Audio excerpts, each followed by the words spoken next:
देवगढ़ एक छोटा सा शांत कस्बा, लेकिन इसके हर पत्थर के नीचे सदियों पुराना कोई राज दबा था। रिया, जो कस्बे की लाइब्रेरी में काम करती थी, हमेशा महसूस करती थी कि इस खामोशी में कोई छुपी हुई कहानी है। लेकिन जब उसकी जिंदगी में अरमान आया, सब कुछ बदल गया। वो एक तूफानी रात थी जब अरमान पहली बार रिया के सामने आया। गोरा चेहरा, रहस्यमयी चांदी जैसे चमकते हुए आंखें और उसकी आवाज जैसे कोई पुराना साज हो जो सीधा दिल को छू जाए।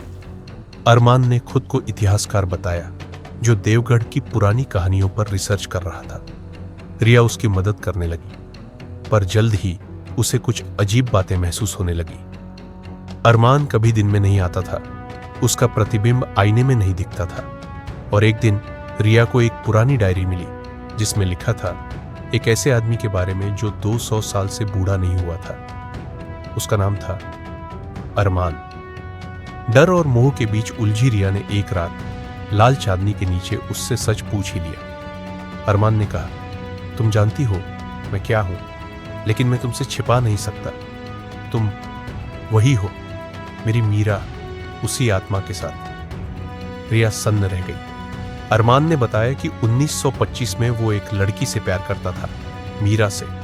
लेकिन गांव वालों को जब उसके असली रूप का पता चला, उन्होंने मीरा को जिंदा जला दिया। तब से अरमान रातों में भटक रहा था, उस एक औरत की तलाश में जिसकी आत्मा अब रिया के रूप में सामने थी। रिया खुद को रोक नहीं पाई। डर के साथ साथ मोह भी था। और तभी कहानी में एक मोड़ आया। एक वैम्पायर हंटर, रुद्र, जो अरमान का पीछा कर रहा था, देवगढ़ आ गया। रुद्र ने अरमान पर हमला कर दिया। रिया ने खुद को अरमान के ऊपर डाल दिया। तू इस राक्षस से प्यार करती है? रुद्र गरजा। रिया ने कांपती आवाज में कहा, मैं उस आत्मा से प्यार करती हूं जिसने सदियों तक अकेले दर्द सहा है। रुद्र रुक गया। अगर ये तुझे अपनी तरह बना दे तो मैं तुम दोनों को खत्म कर दूंगा। अरमान ने वादा किया, वो रिया को नहीं बदलेगा, पर किस्मत को कुछ और ही मंजूर था। 1 साल बाद रिया गंभीर रूप से बीमार पड़ी। आखिरी सांसों में उसने कहा, मुझे अपनी रातें दे दो ताकि मैं तुम्हारे साथ हमेशा चल सकूं। अरमान की आंखों से खून के आंसू बहने लगे और उसने धीरे से रिया की गर्दन पर अपने दांत गड़ा दिए। अब हर सिंदूरी चांद की रात देवगढ़ के जंगलों में 2 परछाइयां चलती।